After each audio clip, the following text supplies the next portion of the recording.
Senator Marcoleta is recognized. Thank you, Mr. Chair. Secretary Vince, naniniwala ka ba na ang bulok na sistema ng DPWH na pinagsasamantalahan ng napakaraming tao ang problema natin ngayon? Tama po kayo. Naniniwala po ako. Kahit na magpakulong pa tayo ng napakaraming contractors. Halimbawa, 1 milyon na contractors at sa mga opisyalis ng DPWH, pag hindi natin nakorek ang sistema, walang mangyayari. Partially agree po, Mr. Chairman, pero tingin ko importante din po na maipakita natin na may mananagot dahil po tingin ko ang isa sa pinakamatibay na deterrent sa nakikita nating nangyari ngayon is matakot po na may consequence po ang mga krimen na ginawa. Kasi po kung wala pong consequence, makikita po natin na ulit-ulit to. Pero tama po kayo. Kaakibat po nito, kailangan po ayusin din po ang sistema para hindi na po maulit ito. Pero kung ang mga nahuhuli mo, na ipapakulong mo, mga butete at saka mga sapsap, wala rin mangyayari, tama? Tama po. Kailangan Tama po. malalaking isda ang mahuli natin. Tama po, Mr. Chairman. Alam po ba ninyo kung ibig sabihin ng PCMO? Opo, ito po ang project monitoring system na dapat ay gumagana sa loob ng Department of Public Works and Highways. Alam po niyo yung MYPS? Ano yung MYPS? Ito po yung, ngayon ko lang po na-encounter, pasensya na po, Mr. Chairman, pero sinabi po ng Multi-year Year project programming. scheduling. yes, ito po yung si schedule at pagpaplano ng mga iba't ibang proyekto over a longer period po. Alam po niyo yung Survey 123. Ano yun? Hindi ko alam. Aalamin ko po, niyo yung Mr. Chairman. RBIA. Hindi ko po alam, Alam aalamin ko po po. niyo yung SDM4. Hindi ko din po alam yun. Ang problema po kasi ito yung mga sistemang ginagamit ng mga kawatan sa inyong departamento. Sabi ko nga, kung puro sapsap at mga butete lang ang pakukulong ninyo, walang mangyayari. Agree po ako, pero sana po kung makulong po natin itong mga sapsap, sana po magaman din po natin kung Hindi sino po yung yun mga ang nasa layunin itaas. ng kumiting ito. Hindi sapsap, hindi butete ang aming hinahanap. Agree po. Yung malalaking isda para matigil po ang mga kawatan. Agree po, Mr. Chairman. Alam po ba ninyo na yung sumbong sa Pangulo ang ginamit na batayan ay yung MYPS? Opo, yun po ang ginamit na batayan. Yun po ang ginamit na batayan kaya mali po lahat. Pati po ang committing ito ay na-mislead. Alam po nyo kung bakit? Po, Mr. Chairman. Ang MYPS po, ang ginamit dyan, puro initial na coordinates. Sana wag ka nang binubulungan muna niyan para na... Ako po bilang personal kong pangtulong sa committing ito, ako lamang po nakakita na ng halos 14 na discrepancy sa mga coordinates na ibinigay sa sumbong sa Pangulo. Naniniwala po ba kayo? Mamaya bibigyan ko kayo ng kopya at ibibigay ko rin sa komite ang 15 proyekto na mali ang coordinates.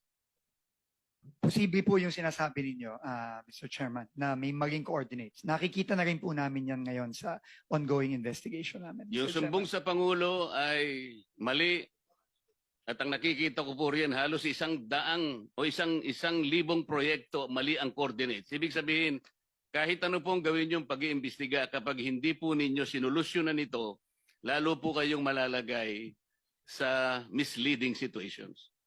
Naniniwala po kayo? Naniniwala po ako. Kailangan pong solusyonan ito at ayusin itong mga sistemang ito. Ang PCMA po ang sinasabi nila geotag at real time. Hindi po totoo yan. Naniniwala po kayo?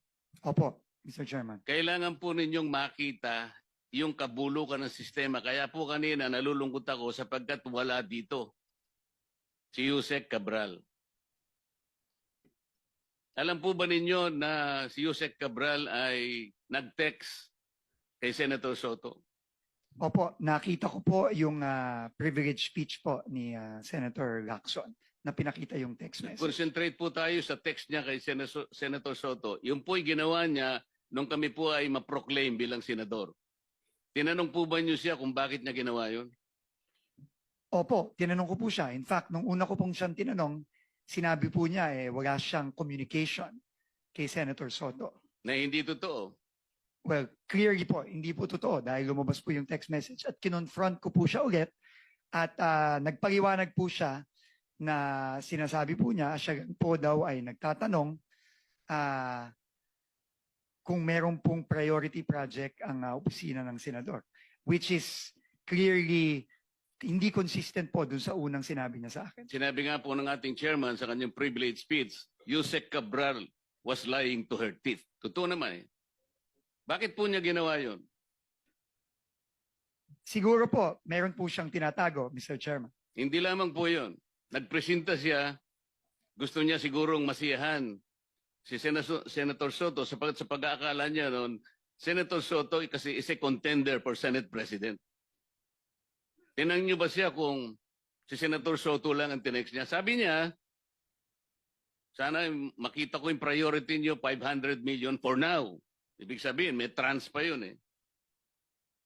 Alam po ba niyo kung meron pa siyang tinext na ibang senador sa ganun ding pamamaraan?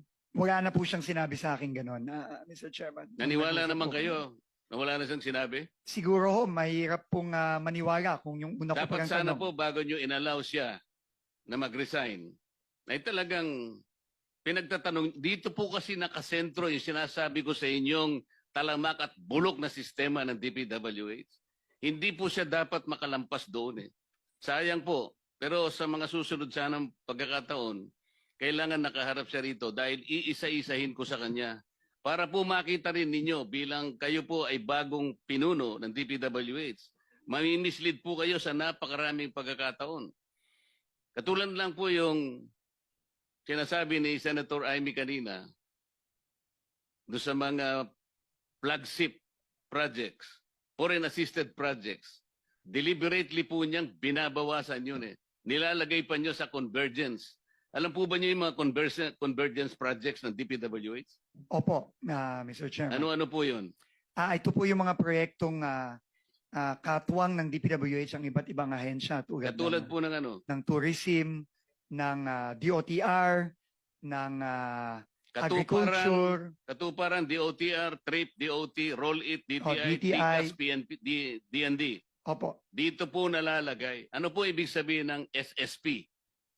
Hindi pa ho ako familiar sa SSP. Di rin kayo familiar sa CSSP, Hindi din po. STO. Hindi po. Yun nga po eh. Kailangan, hindi ko po alam ko naman fast learner kayo, pero kailangan magmadali tayo. Napakarami po nitong sistemang ito, dito po sila nagkakanlong. Hanggat hindi po ito yung binusisi natin at ang gusto po natin, ipahuli natin na lahat ng contractors, ipakulong po natin lahat ng 15 contractors, hindi po natin maayos ito. Hanggat Senator hindi Marcoleta, naayos yung kindly sistema. wrap up because you have 5 seconds left. Salamat po, Mr. Chair. Gusto ko po kayong tulungan, no, as an aside, ano.